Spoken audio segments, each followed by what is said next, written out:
Hi all, this is Skate, and in update 4.0 the French tank destroyer line is coming to Blitz. Now the French are known for building beautiful things, and having design and having class. Whoever built some of these tanks did not get that message, because some of these tanks are absolutely hideous. And I do really mean that. Wait until we hit the tier 4. At the moment though, we are starting with the tier 2 Reynolds Ft Ac. All this is, quite simply, is the tier 1 Reynolds Ft with the turret removed. It has a bigger gun stuck on the top of it and then a gun shield stuck around it. So it has very, very little armour on the top of it, to which you can penetrate with HE all day long, as it only has 16mm of armour. Now the gun is very, very good, and I do mean very good, so it kind of makes up for the tank. The rate of fire, 17.4 rounds a minute, 66 pen, which is more than enough at tier 2, however the APCR, should you feel you need more pen, has 110. Damage is 60 with the AP and 50 with the APCR. Now, what this basically means is with this tank, and with the entire line for that matter, you will pick people apart absolutely no problem at all, provided they're not shooting back at you. Because if you watch what happens when people shoot back at you, you will be penetrated very, very easily and all day long, and you will be wiped out quickly. So they are backline tanks and sniping tanks. Now the tier 3, I really, really like this thing. It's cute as hell. And it's ridiculously small. Apologies for the bit of lag by here. I had some horrible lag on the test client. But this is the UE57, which carries a 6-pounder gun. Rate of fire being 12.77. The stats on the left-hand side are with provisions, but without any equipment at all, by the way.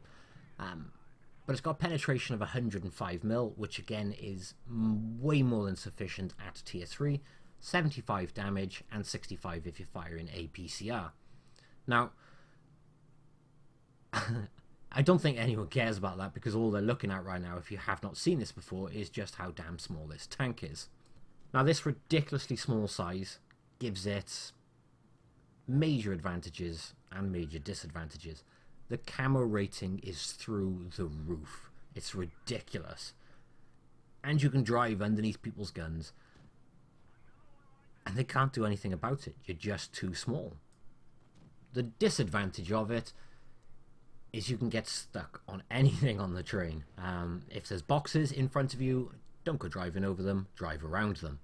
And if anyone taps you, I don't mean rams you, I mean taps you, it's going to hurt. Now the tier 2 I can't see being very popular, just because of the looks of this thing and how small it is. I can see this being highly hysterical and highly popular.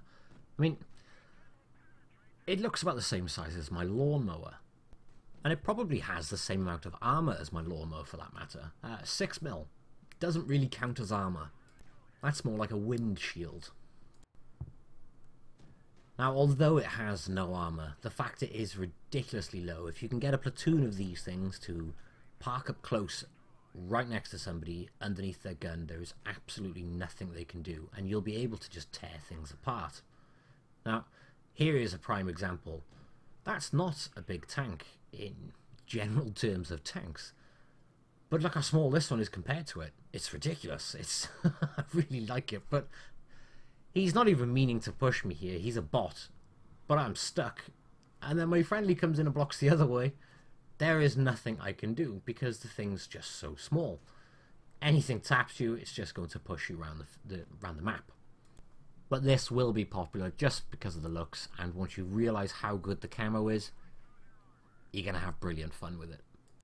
It may struggle in tier 4 if you get spotted.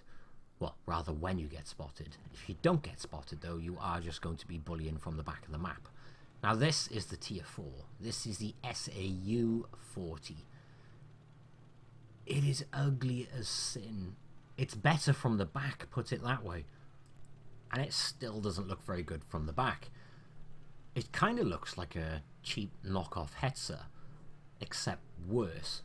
You've got a choice of two guns on here which are worth looking at. The top gun, which we've got on the left hand side at the moment, is a 105mm gun with 30mm of penetration, but 400 alpha. It really does struggle, this does. If you come across some light tanks, you may get lucky. But anything like a Matilda, which is on the enemy team right here, I have no hope in hell. And with a 0.5 gun dispersion, it's really bad. I don't like this gun one bit, but being as it's the top gun, I have to put it on. But we'll compare the next gun down in a minute as well, just so you can compare for yourself and see what you think. But this derp gun, I genuinely don't recommend it. Especially if you look at the statistics of this 75mm gun. It has a rate of fire of 7.33, plenty of damage at 100, and, plenty of penetration at 100, and damage of 160 a shot. 0.35 gun dispersion makes it a lot more accurate. So this is by far the better gun to go for, which is great because you don't have to spend as much XP on the tank to be able to get to the next one. And you do want to get to the next one because this, although it has what appears to resemble armour, it's really not that good. It's 36mm on the front, 35 on the back and rear. It's not angled very well, it's quite flat. It doesn't bounce an awful lot. Like I said, it almost looks like a cheap knockoff Hetzer without the angling.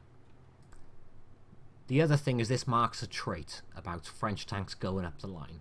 It has the massive box on the top of it, so regardless what armour you have that big, easy target on top. And that sadly is a downfall throughout the line, which you'll see as we go higher. The next tank, though, is a little bit different. This is the S35 CA, and I do like this tank. It's very mobile, traverse speed of 57, and a top speed of 45 kilometers. It's like a Nashorn or a Dicamax. Now, it doesn't have anywhere near the gun depression of a Dicamax, but it has reasonable gun depression. I sadly can't confirm what the figures are because they haven't been divulged at this point. Now, the gun arc, though, is something very special on this tank. To the left, as you can see, it's quite good. To the right, it's fantastic. You'll notice the gun is set off to the right, which means, as you can see, when you're turning to the left, you end up hitting the side of the tank on the inside, and you can't really turn the gun that far left-hand side. On the right-hand side, there you have all that room to swing the gun all the way across, which means you have a huge gun arc, but it's not central to the tank. Now that's handy when you're in situations on rocks or buildings, because you can poke your gun much further around. As you can see, look, we're nearly 90 degrees, it's ridiculous. But it means you can park it in a bush or round a corner, just like this, and just pop out round the corner, show as little of your tank as possible. And you do need to show as little as possible, because this is what the armour is like on it. 56 on the front, 35 on the rear, and 35 on the sides. It has very, very bad armour. Even when you are using the full gun arc, you're still more than likely going to be penetrated. Thankfully, the armour's enough not to be penetrated in the front by HE by every tank, but the sides are. The sides are quite bad. The other thing about this is the ammo rack is very, very visible. The very, very back top of the tank, you'll see that is the ammo rack. So if you can see the back or side of one of these things, shoot it and you will damage the ammo rack. Myself and Martin Dogger were testing this, and every time he damaged the ammo rack on mine. So it's definitely something that you just want to shoot at, because you have a high likelihood of just ammo racking them and taking them out straight away. As you can tell by looking at it, it screams without a doubt this is a long-range tank to play. And the upper casement is not pennable with HE. The very, very lower plate on it is. But obviously if you're moving or you're hiding behind a bush, or you're playing the long-range game, that lower plate is going to be very, very hard to hit with HE.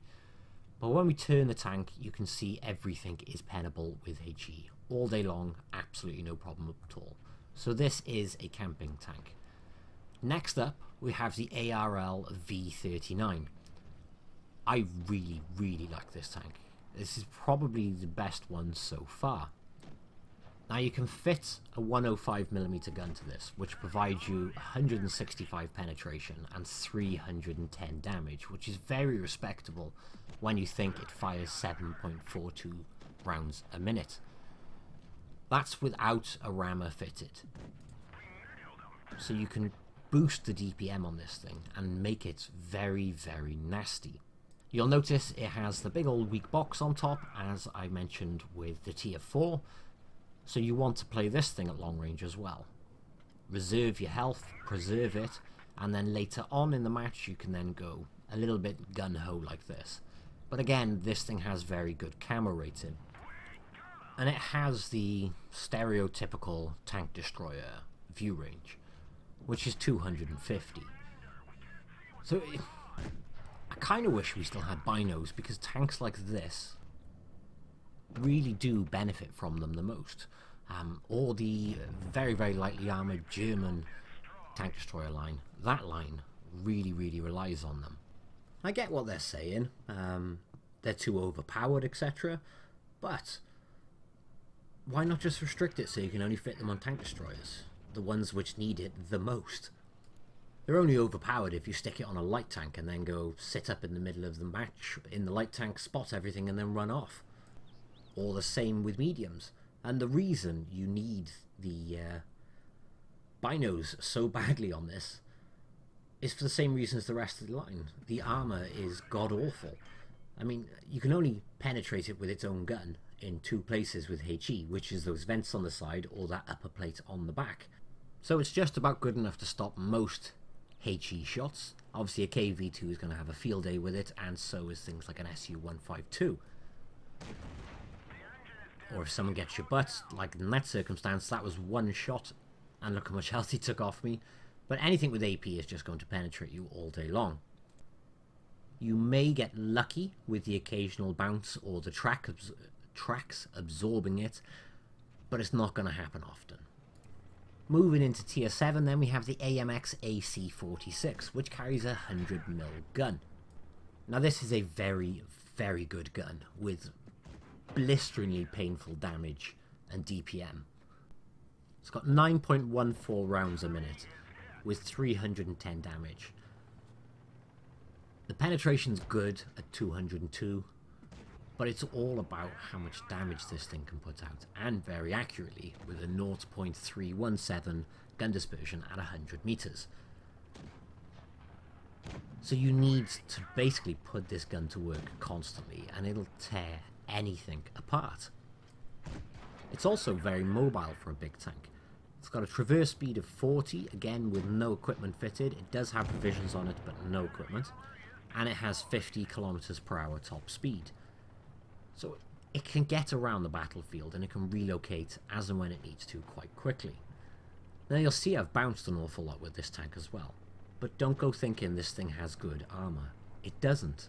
Now the reason I've produced so many bounces is because of that mantlet. That mantlet we can describe as nigh on impenetrable. And it has 120mm on the front, with semi-decent gun depression. But you can still pen it on the sides and underneath the gun. You can produce the odd bounce when you're angling off those side plates, and with the wriggling you can produce bounces off the mantlet. But that's provided you're at long range. If you're at close range, even people who don't know how to play the game are going to be shooting at that rangefinder after the first week or two of coming up against these things, because it's just so easy to pen it. And this sadly is a trait for the rest of the line. This is the AMX AC-48, and it suffers with the same issue. And this is where I start to and ah about the line, because it kind of feels like these tanks are missing something to make them special. And what it's missing is their autoloaders. These need their autoloaders to be competitive, and they need their autoloaders to be good. And that's what everybody wants from French tanks, is nasty, huge clip damage. And I feel like these tanks are missing something, and that's got to be what it is. Because this has a 120mm gun, which does 400 damage with a very respectable 260 pen. That's very good for tier 8. And if we change and have a look at the armour on this thing, it's not going to bounce anything off those sides. That's even if you're aiming up at them. And even if you could, why would you? You'd shoot at the rangefinder. So as soon as you get close enough for people to hit that rangefinder, you're going to hit it all day long. And your armour, even if you are up to 150 now, means nothing. Because it has that big old rangefinder on top. And I feel like the rangefinders get worse. I mean, watch this. If we change this to HE, and then we aim at his rangefinder, I penned him with HE for a full damage roll while he was moving. Now if this thing tries to face hug you, you're going to penetrate him all day long. And quite comfortably. Moving up to tier 9, let's have a look at the Foch. Now it's got the same gun as the tier 8, except we've taken a huge jump up in terms of DPM and rate of fire. This, again without a rammer, has an 8.08 rate of fire. That gives it 3,200 DPM. That's going to be very, very nasty, and again it's ridiculously accurate, 0.31. It's also got that big mantlet on it. And it has 180mm on the front, which is very good. And you can start to bounce things now when you're angling. But you have to play this long range again. And if we look at the armour on this thing again, you will see exactly why straight away. I mean, you got 180mm on the front. Now I am aiming up at this tank. And you can see it's touch and go. You can pen it very reliably with its own gun. But as soon as you start adding angling on it, you start to get a bit of a pink haze on the front of it. And the mantlet is very, very bouncy again. But who cares when you can penetrate that rangefinder all day long? And to stop the front being penned, you really have to stick some good angling on it. But the rangefinder's so big, even when you're on the move, you can just take a shot straight into it. And if the rangefinder is covered behind a rock, which he's about to do as an example, we can still just penetrate the little one next to it. And if that's not enough to make you want to play this thing long range, let's look at the front with HE. You can penetrate the rangefinder with HE. We tried it many, many times, and it works many, many times. All day long. So far you've got armour which is starting to get better, with a rangefinder which is starting to get worse. Tier 7, 8 and 9, the rangefinder is worse and worse and worse. That one is ridiculous. It defeats the object of having armour on the front. I know we have weak spots on armours, but that's a bad one. So you need to rely on the DPM at very, very long range. As long as you're playing long range, I think you're going to have no problem at all with this tank. When you're up close and personal to people, I think you will start to struggle in this tank.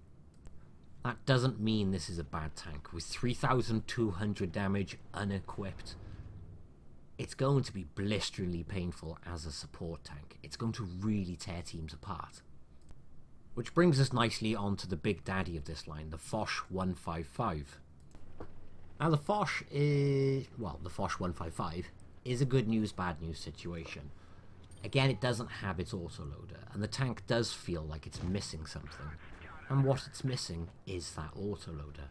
I would have rathered them reduce the alpha on this tank and keep the autoloader rather than getting rid of the autoloaders, because it needs it. It really needs it just to make it something special.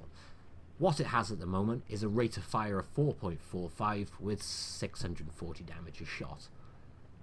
Sounds impressive on paper, but when you work it out then, it's only 2,800 DPM.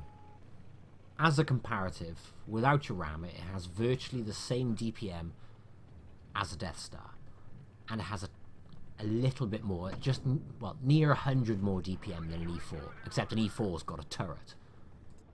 What this thing compares to closest, more than anything, is a T110 E3, in terms of the gun. Except an E3 has 15 more millimeters of penetration. The E3 has the same accuracy. It obviously has the same reload without any equipment on them both.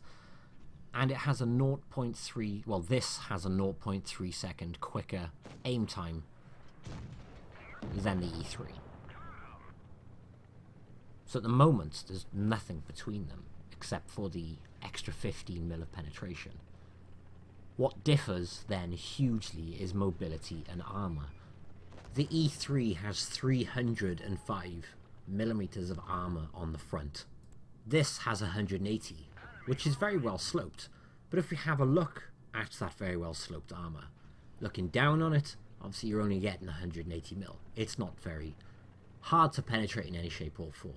On the flat, it's again not very hard to penetrate in any shape or form. What keeps the E3 alive is its armour. Now the E3 only has 21 degrees of traverse and a top speed of 24 kilometers per hour. This has 50 kilometers per hour and 34 traverse speed. That's quite a difference. But this tank is going to be much more difficult to play. You also saw how small the gun arc was then as well, which means you can't really camp too much in this, because, well, you can't fit a camo nest because it's going to go off every 2 seconds based on the fact of you're moving to try and get the gun on. You're going to have to play the ridiculously long range game, and then you're relying on a team to view for you and spot for you, or you're going to have to be second line. Now, you could see when he was coming up to the ridge then, I could get his rangefinder well before anything else. Now the armour, when you're using ridges like this, does start to get more impressive. It starts to get a bit of a pinkish hue on it, and you can't penetrate with HE in the rangefinder anymore. Your Death Star is going to put Hesh through there all day long, just to let you know. Because I can guarantee every single Death Star driver is looking at this going nom nom nom nom nom. But yeah, as long as you're angling the armour to the left or to the right and trying to use some slope to increase the thickness, you are going to make that armour a little bit more reliable. But nobody's going to be shooting at the front of this thing unless they literally have absolutely no idea what they're doing. And I know what you're thinking, and I know you're ready in the comments going, well, actually, I had a team the other day. You've got to be pretty bad not to put the gun onto the front of this thing and notice that even if you're coming at it with a medium tank with 240 pen, you can't penetrate the front of this. But you'll penetrate his rangefinder. And it's not exactly small, is it? It's a pretty easy target. So I'm looking forward to this one. It doesn't sound like it, but honestly, I am. I'm looking forward to it because I'm curious as to how this thing's going to play out. It's a bit iffy on paper and on the test server, and when me and Martin were playing, we both sat there chatting going, this is going to be interesting, and it's going to be a very tough tank to play. So that doesn't necessarily mean this is going to be a bad tank. But if you want my honest opinion, this thing will end up receiving a buff in the future. I'd be very surprised if it doesn't. And obviously I said I am looking forward to it, but I also am a little bit disappointed. Quite disappointed. Everyone looks forward to this line because of the autoloader. If you couldn't have that huge damage number with the autoloader, just I don't know. Anything would have been better to keep the autoloader, reduce the amount of damage it does, or do something like the IS-3 Defender, put a longer reload in between the shells, even something like 7 to 8 seconds between each one. Granted, it's going to give an absolutely massive amount of damage in a short range, but then you have a nice long reload, and with the mobility you can go off and hide this thing. But of course, with such a long reload, you would be left quite exposed and quite weak to medium tanks who would then use that as their opportunity to push you. But I would still have rathered that gameplay, because that would be very exciting and very intense to play constantly. So as far as I see it, it's not going to be a bad tank. It's not going to be a very good tank, but it is going to be quite challenging to play. And sadly, without some form of autoloader, it feels like it's missing something. So I guess I'm just going to have to wait to see how this one pans out. As it stands, I have to end this video on a bit of a negative note, which is something I don't think I have done with a tank line before. Any previous tank line I have reviewed, I don't think I have ever provided a negative response by the time I hit tier 9. And yeah, there are positives to this, but it just feels like it's lacking something. And that something is the autoloader. And the other thing is you've gone through a line of some tanks are fine, some tanks are fugly as hell, and then you get to this one, which is a very nice looking machine, especially with this camo on it, which changes the name of, by the way, to Foch Destroyer, but it costs 2,840 gold. But I just feel that little bit let down by it. At the moment it's missing its spark, it's missing something niche, which is what the French tanks are so good at. They have this niche side to them, this niche touch, that crazy guns. But she just doesn't have it. Now that doesn't mean this is going to be, as I said, a bad tank. But it's not what I was hoping to see. And I think there's going to be many people in the comments who agree, and there's going to be many people who say, shut the hell up, Skate. It's amazing. So what's your thoughts? Do you think it's pointless without the autoloader? Do you think it needs more DPM? I think it really needs more DPM. But we're just going to have to see how this tank plays out. Leave a comment with what your thoughts are on this topic. But I look forward to tank lines an awful lot. And I really look forward to playing new tanks. And I can't wait to get myself a new tier 10. This is the first tier 10 where I've gone, I wonder how this is going to pan out. And on that note, thank you all for watching. And I'll catch you in the next one. Bye bye.